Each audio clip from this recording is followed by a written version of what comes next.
మోడీ సంపాదించిందో, ఆదాని సంపాదించిందో, లేకపోతే అంబానీ సంపాదించిందో, వారు సృష్టించిందో కాదు. ఇది ప్రకృతి సంపద. ఈ ప్రకృతి సంపద ఎవరిది? ప్రజల సొత్తు, సమాజం సొత్తు. ఇది ప్రధానమంత్రి ప్రజల దగ్గరికి, అయ్యా ప్రజలారా, ఇది మీ సంపద, ఇది ప్రకృతి ఇచ్చిన సంపద.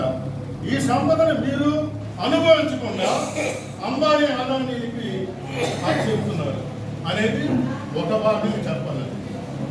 రెండు, ఇండియా కూటమి, ఎన్డీఏ కూటమి. అక్కడికి వెళ్ళి మనం రాయబారాలు చేయాలి, మెమోరాండాలు ఇవ్వాలి.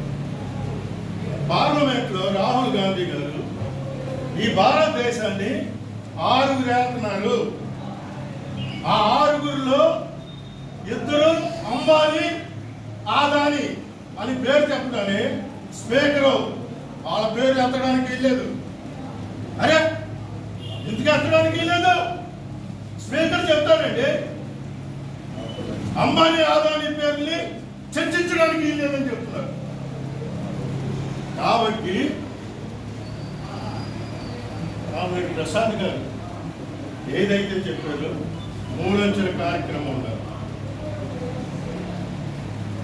ప్రజాప్రతినిధులకి, ఎన్డీఏ కూటమికి, ఇండియా కూటమి మనం ఇద్దాం. కానీ వారు చెప్పినట్టు 3 అంచెల దశ చేస్తేనే మనం జయప్రదం అవ్వగలుగుతాము.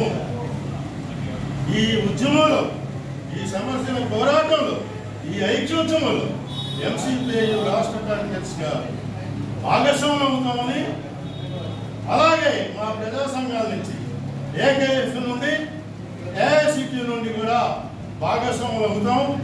ఆ రూపంగా ఈ ఉద్యమానికి మీరందరూ ముందుండి నడిపిస్తే మీ వెనక నుండి భాగస్వామ్యం అవుతామని మీ అందరికీ సెలవు తీసుకుంటాం.